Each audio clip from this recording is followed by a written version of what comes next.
Right now on ABC 10 News at 4 o'clock, today marks 10 years since Rebecca Zahau was found dead in a Coronado home. The emotional roller coaster her family has been on to continue to fight for what they believe.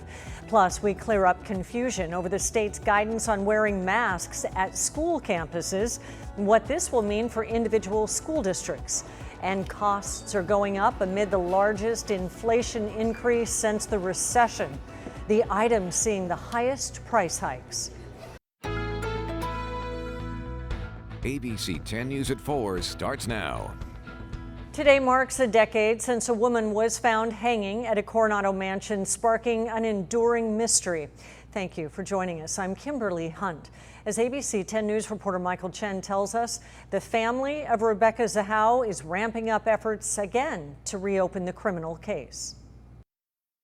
The emotion part of it is a lot of times a roller coaster. A decade later, a sister's fight for justice marches on. Mary Zahau Lehner speaking to us on the phone. There is no justice for her, and I am very upset about that and frustrated about that because we cannot mourn her and move past her murder because there is no justice. Today marks 10 years since the body of Rebecca Zahau was found, naked, gagged, hands and feet bound, hanging from the Spreckles mansion in Coronado, the home of Zahau's boyfriend. Days before, her boyfriend's son was hurt in a fall that he later died from. Zahau had been caring for him. Sheriff's detectives determined she had committed suicide, but in 2018, a civil jury found her boyfriend's brother, Adam Shacknai, the person who found Zahau, liable in her death. Zahau's family later reached a settlement with Shacknai's insurance company, but it did not wipe out the verdict. We sat down with Shacknai after the settlement. Did you kill Rebecca Zahau? That is a crazy. The answer is no.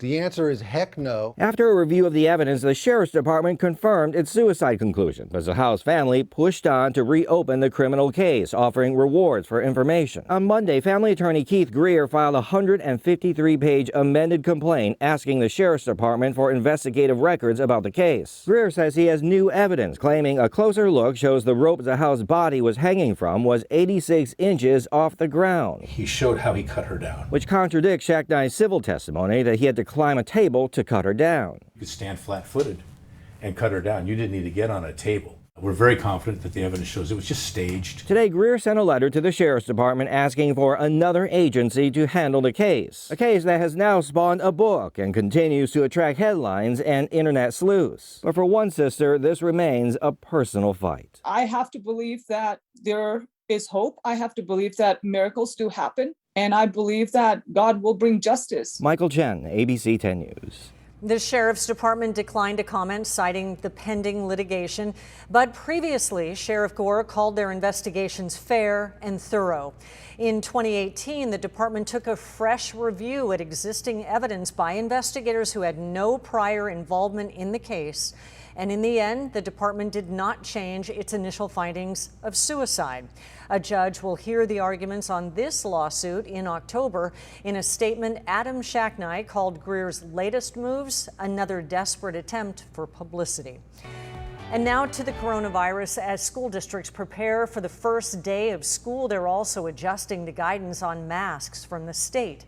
ABC 10 News reporter Marie Cornell shows us why the guidance is creating confusion about the rules.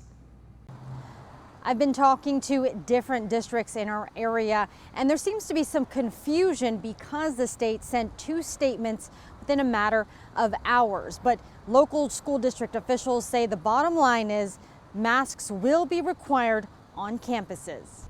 As preparations are underway for back to school for many districts in our area, this will mean more students back on campus.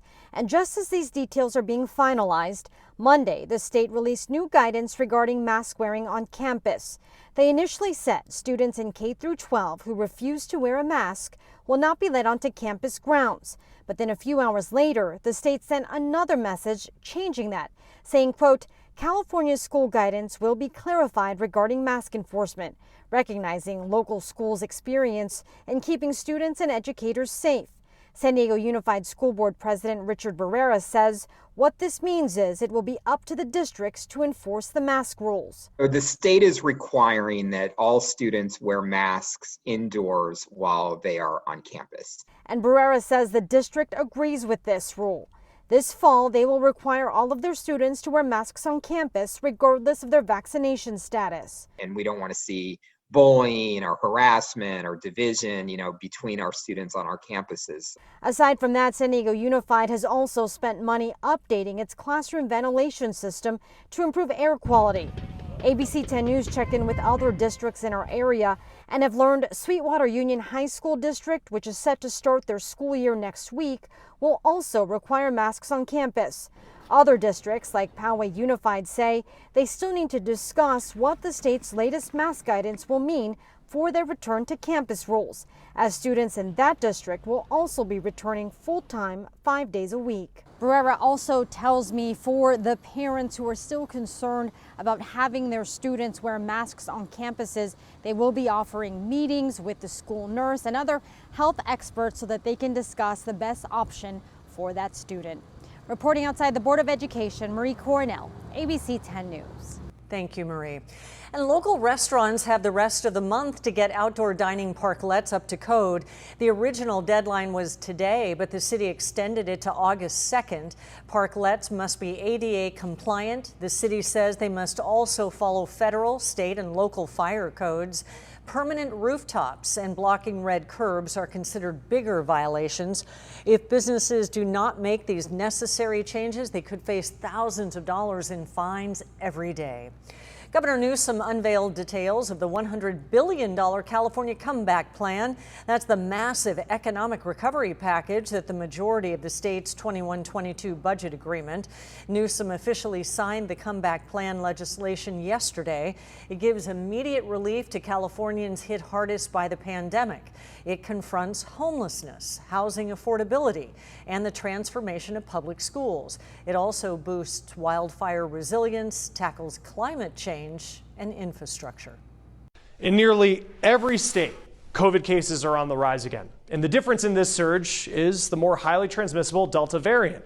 The patients are younger, and nearly all who end up in the hospital are unvaccinated. We really don't have great and effective, therapies for COVID-19 once you become ill and have to come into the hospital. A third of the cases in the United States are coming out of 5 hotspots. Florida, Louisiana, Arkansas, Missouri, and Nevada. And in places like Missouri, where ICUs are packed, you're going to see a surprising amount of death. This is completely avoidable. It doesn't need to be this way. More often than not, the lower a state's vaccination rate, the higher the case count. U.S. health officials are now investigating the Johnson & Johnson COVID-19 vaccine and extremely rare cases of neurological complication. The J&J vaccine has been updated with a warning. The complication can lead to muscle weakness and possible paralysis. Now, it's happened in fewer than 1 in a million vaccine doses, and experts say the benefits of vaccination still outweigh the risks. You're always going to find some adverse event associated with vaccination. When you vaccinate tens and tens and tens of millions of people, you will find an unusual or a rare event. About 3,000 to 5,000 people get this condition every year with or without vaccines. Now, it's also very rare, but serious blood clots are another risk of Johnson & Johnson and AstraZeneca's vaccines. Now, independent scientists are looking into whether they can tweak the vaccines to lower or get rid of the risk altogether. Researchers worldwide are sharing information as to why these blood clots happen. European officials say it happens once or twice for every 100,000 AstraZeneca vaccines. Now, the rate is even lower for Johnson & Johnson. A woman is under arrest and a homicide investigation is underway after a fatal shooting in Lemon Grove. Deputies say a woman called 911 and said she had accidentally shot her husband. It happened overnight. When deputies arrived, they found the man with a gunshot wound at a home on Camino de las Palmas. He was rushed to the hospital where he later died. The man's wife was arrested and charged with murder. Fire season in the western U.S. is starting earlier and ending later every year. That's according to CAL FIRE. It's partly caused by severe drought and the climate change. Right now, the Beckworth Complex fire is the largest fire burning in California. It's burned more than 92,000 acres. The Boot Lake fire near the Oregon-California border burned more than 200,000 acres. Some local firefighters were sent to Oregon to help battle that fire.